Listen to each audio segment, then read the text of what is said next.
Hey everybody, welcome back to BigRedEDC. Well, today we're going to look at the second knife sent to us from Ocaso Knives. This is the Solstice. Now, you guys know that I was a big fan of the way the pocket clip was done on the Strategy. And it's done the very same way on the Solstice, which, I love. It's its own filler plate. It's deep carry. There's absolutely nothing about this pocket clip I don't like. It's terrific in hand. The biggest surprise to me about this knife is who designed it. This is an Andrew Demko design. Now, I don't know about you, but when I think of Demko designs, I think of 8010s, 8015s, knives that could knock out a moose if you threw it hard enough at it. And this is definitely not that. This is a sleek, slim, slender, gentleman's carry. A lot of times we refer to that CEO look a lot. Okay? And that is what you're getting in this Demko design. So, what do you get? Well, in this one, you've got a full titanium handle, titanium backspacer. Again, yes, the awesome clip. You guys have heard me say enough. Just this clip is awesome. That's all I need to say. The clip is fantastic. And it is reversible, so our lefty friends can be very happy about it. Now, we don't have a lanyard hole on this one, so I might not make the lanyard fans happy. You maybe could hook one in here, but there's no specific lanyard spot. So I'm sorry about that, guys. Full titanium. The fit and finish is really good. If it'll focus for you. There you go. Everything is chamfered off. Super, super nice. Now, just like the Strategy, this one is made in Taiwan. Centering. Very nice. Now, it looks a little off because you have the liner on this side. And this side is a lot thicker than this side. We kind of discussed this with a couple of people. It looks off. It's really not. Because in that open area, it is definitely centered up. So, just wanted to clear that up right away. It is a flipper. Nice. You don't have any jimping on it, but you really don't need it. The detent isn't heavy, but then again, you don't need a heavy detent for this small of a knife. I'm trying to fail it, and it's just not working. It jumps out there. Very, very nice.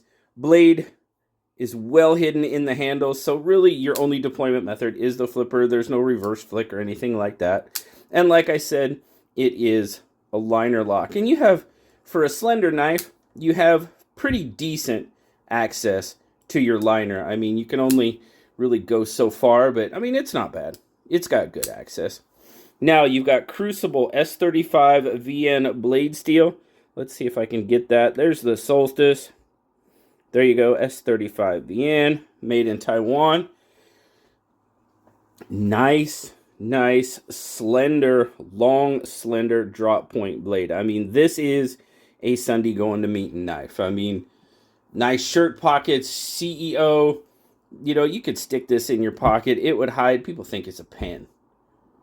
It's, So, all right. Let's get some specs on it. Overall, what are we looking at? 1, 2, 3, 4, 5, 6, 7. About 7, and I'm getting about 7 3/4-ish on it.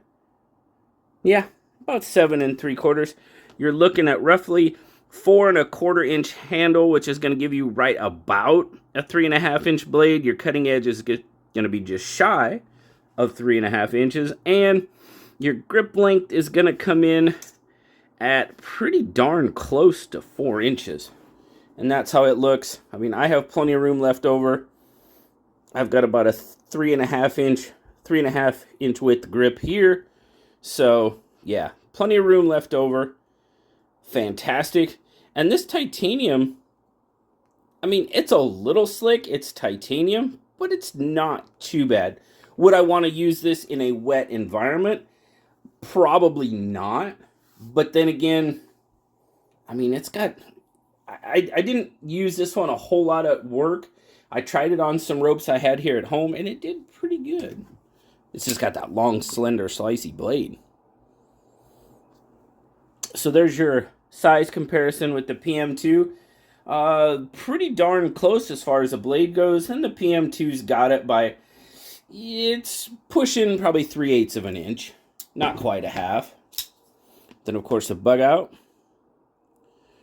There again, blades are pretty close. Now the Solstice edges it out by about 1/8 of an inch or so on the blade, and roughly pretty close to that on the handle, maybe close to 1/4. Get a weight on it.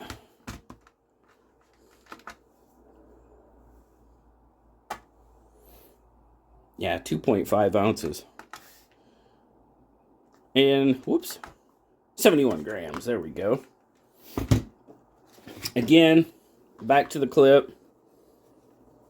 This might be my favorite clip on the market. This one and the petrified fish clips are really, really close. I mean, they're just done very, very well. A lot of thought was put into that clip. So overall, there again,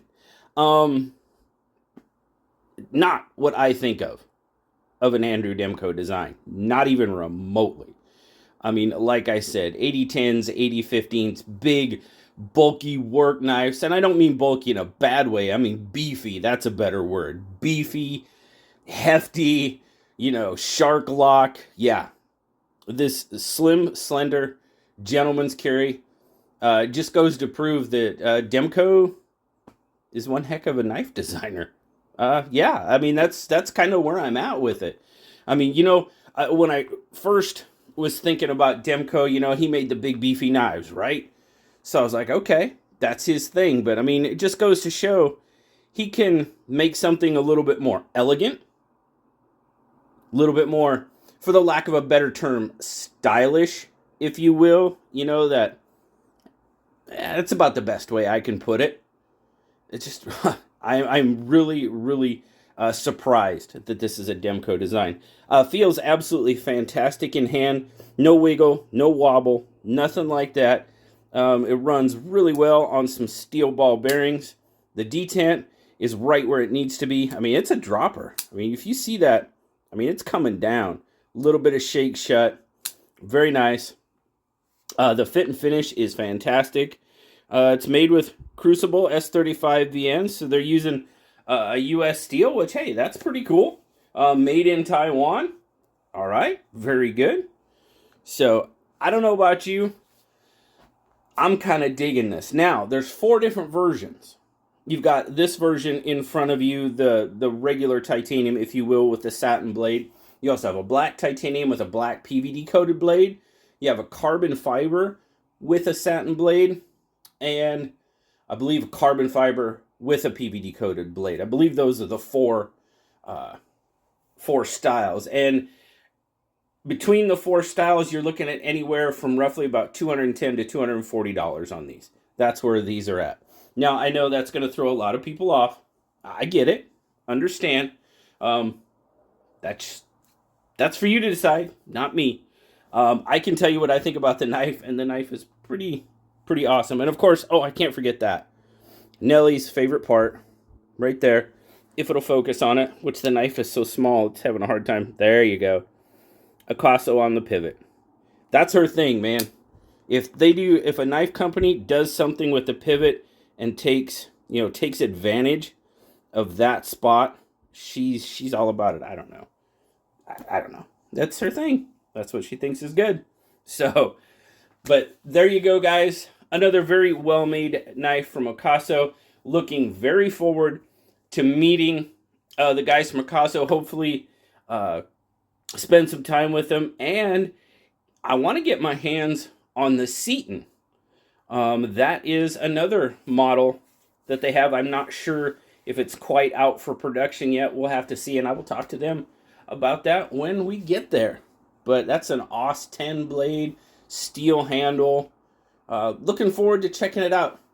Pretty sure he said they were going to have one there, so really, really looking forward to checking it out. So, as always, guys, greatly appreciate you stopping by, checking this knife out with me.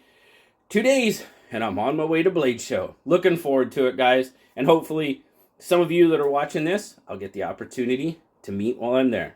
That'll be awesome. Thank you so much, guys, for stopping by today. As always, like, subscribe, leave me that comment. You know I love talking to you. Until next time, I'll talk to you later, guys. Bye-bye.